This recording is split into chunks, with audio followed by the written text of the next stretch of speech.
ಮೆಚ್ಚಿ ಬೇಡ ಪುಟ್ಟ ವಿಶೇಷ ಕಾರ್ಯಕ್ರಮಕ್ಕೆ ಸ್ವಾಗತ. ಮಕ್ಕಳಲ್ಲಿ ಸಾಮಾನ್ಯವಾಗಿ ಕಂಡುಬರುವಂತಹ ದುರಭ್ಯಾಸಗಳ ಬಗ್ಗೆ, ಅದಕ್ಕೇನು ಪರಿಹಾರ ಅನ್ನೋದ್ರ ಬಗ್ಗೆ, ಜೊತೆಗೆ ಮಕ್ಕಳ ಮನಸ್ಥಿತಿಯ ಬಗ್ಗೆ ನಾವು ಮಾತಾಡ್ತಾ ಇದ್ವಿ. ಮಕ್ಕಳಲ್ಲಿ ಸಾಮಾನ್ಯವಾಗಿ ಕಂಡುಬರುವಂತಹ ಒಂದು ಅಭ್ಯಾಸ ಅಂದ್ರೆ ಉಗುರು ಕಚ್ಚೋದು. ದೊಡ್ಡವರಲ್ಲೂ ಕೂಡ ಕಂಡುಬರುತ್ತೆ, ಆ ಮಾತು ಬೇರೆ. ಆದ್ರೆ ಮಕ್ಕಳು ಯಾಕೆ ಉಗುರು ಕಚ್ಚೋ ಅಭ್ಯಾಸ ಮಾಡ್ಕೊಂಡಿರ್ತಾರೆ, ಅದಕ್ಕೆ ಅಪ್ಪ ಅಮ್ಮ ಹೇಗೆ ರಿಯಾಕ್ಟ್ ಮಾಡ್ತಾರೆ, ಬನ್ನಿ ಕೇಳೋಣ.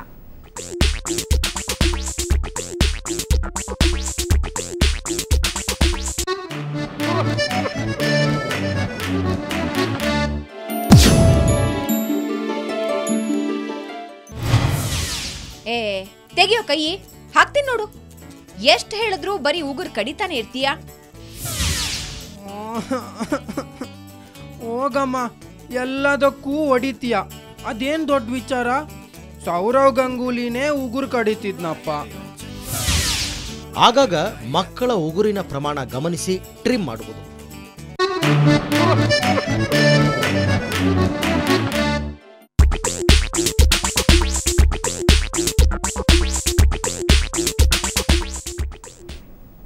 ಉಗುರು ಕಚ್ಚೋ ಅಭ್ಯಾಸನ ನೋಡಿದ್ರಿ. ಈ ವಯಸ್ಸಲ್ಲಿ ಮಕ್ಕಳಿಗೆ ಚಾಕ್ಲೇಟ್ ತಿನ್ಬೇಡ ಅಂದರೆ ಕೇಳೋದಿಲ್ಲ. ಆದರೆ ಮಕ್ಕಳ ಹಲ್ಲು ಹಾಳಾಗ್ತಿರುತ್ತೆ. ಮಕ್ಕಳ ಹಲ್ಲಿನ ಆರೋಗ್ಯಕ್ಕೆ 2 ಸಾರಿ, ಬೆಳಿಗ್ಗೆ ರಾತ್ರಿ 2 ಸಾರಿ ಬ್ರಷ್ ಮಾಡಬೇಕು ಅಂತ ಡೆಂಟಿಸ್ಟ್ ಹೇಳ್ತಾನೆ ಇರ್ತಾರೆ. ಆದರೆ ಮಕ್ಕಳು ಮಾತ್ರ ಬ್ರಷ್ ಮಾಡೋದಕ್ಕೂ ಅಲ್ಲಿ ಅಂತಿರ್ತಾರೆ. ಅದು ಒಂದು ಕೆಟ್ಟ ಚಟ ಅನ್ನೋದನ್ನ ನಾವು ಗಮನಿಸಿದ್ದೀವಿ. ಬೆಳಿಗ್ಗೆ ಎದ್ದ ಕೂಡಲೇ ಮಗುವನ್ನು ಬ್ರಷ್ ಮಾಡಿಸೋದೇ ಒಂದು ದೊಡ್ಡ ಕೆಲಸ ಆಗ್ಬಿಟ್ಟಿರುತ್ತೆ. ಹಾಗಾದರೆ ಹೇಗೆ ರಿಯಾಕ್ಟ್ ಮಾಡ್ತಾರೆ ಅಪ್ಪ ಅಮ್ಮ, ಬನ್ನಿ ಕೇಳೋಣ.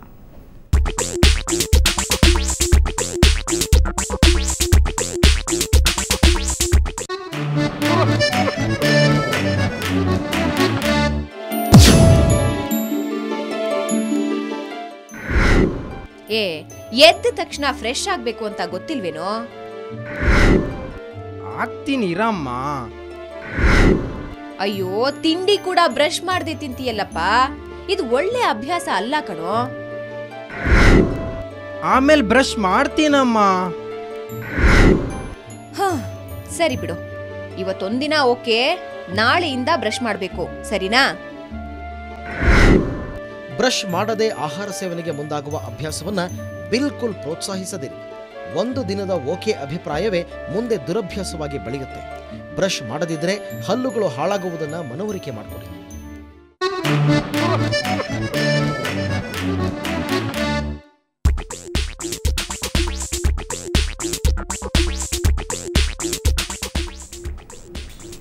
ಏನು ಹೇಳ್ತೀರಿ ಅಂಜಲಿ ಅವರೇ? ನಿಜಕ್ಕೂ ಈ ಅಭ್ಯಾಸ, ಉಗುರು ಕಚ್ಚೋ ಅಭ್ಯಾಸ, ದುರಭ್ಯಾಸ, ಇನ್ನು ಬ್ರಷ್ ಮಾಡದೇ ಇರೋವಂಥದ್ದು ಏನು ಹೇಳ್ತೀರಿ? ಉಗುರು ಕಚ್ಚೋ ಅಭ್ಯಾಸನ ದುರಭ್ಯಾಸ ಆದಾಗ ಪರ್ಸನಾಲಿಟಿ ಡಿಸಾರ್ಡರ್ ಇದೆಯೋ ಇಲ್ವೋ ಅಂತ ತಜ್ಞರು ಅದರ ಬಗ್ಗೆ ನಾವು ಯೋಚನೆ ಮಾಡಿ ಅದರ ಸಮಸ್ಯೆ ಪರಿಹಾರ ಮಾಡಿದ್ರೆ ಅದು ತಾನೇ ಹೋಗುತ್ತೆ. ಈ ಎರಡೂ ಅಂಶಗಳು ನೀವೀಗ ತೋರಿಸಿದ್ದಕ್ಕೆ ನಂದು ಒಂದು ಸ್ವಂತ ಎಕ್ಸ್ಪೀರಿಯನ್ಸ್ನ ಶೇರ್ ಮಾಡ್ಕೊಳ್ತೀನಿ. ಅದೇ ಪರಿಹಾರ ಅನಿಸುತ್ತೆ. ನಾನು ಮೊದಲನೇ ಡೆಲಿವರಿ ಆದಾಗ ಯೂಶಲಿ ಚೊಚ್ಚಲ್ ಮಗು ಆದ ತಕ್ಷಣ ತಾಯಿಗೆ ತುಂಬ ಓವರ್ ಕಾನ್ಷಿಯಸ್ ಆಗಿರ್ತೀವಿ ನಾವು.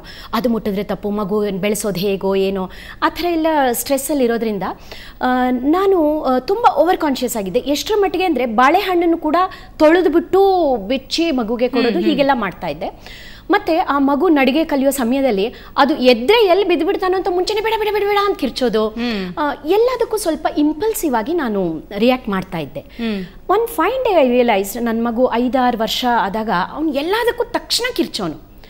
I was fed up of that habit. ನನಗೆ ತುಂಬ ಯಾಕೆ ಹೆಂಗೆ ಕಿರ್ಚ್ತಾನೆ ಇವನು, ಯಾಕೆ ಹೆಂಗೆ ಕಿರ್ಚ್ತಾನೆ.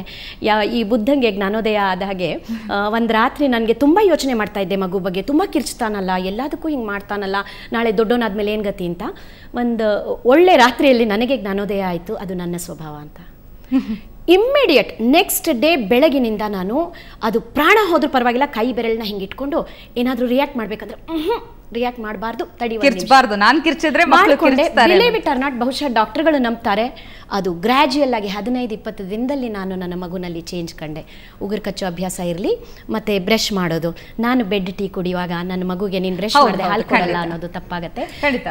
ಡಾಕ್ಟರ್, ನೀವೇನು ಹೇಳ್ತೀರಿ? ನಿಜಕ್ಕೂ ಇದು ಕೂಡ ಹೆಲ್ತ್ ಸಮಸ್ಯೆ ಅಂತ ಅನ್ಬೋದಾ, ಉಗುರು ಕಚ್ಚೋದು ಅಥವಾ ಬ್ರಷ್ ಮಾಡಲ್ಲ ಅಂತ ಅನ್ನೋದು?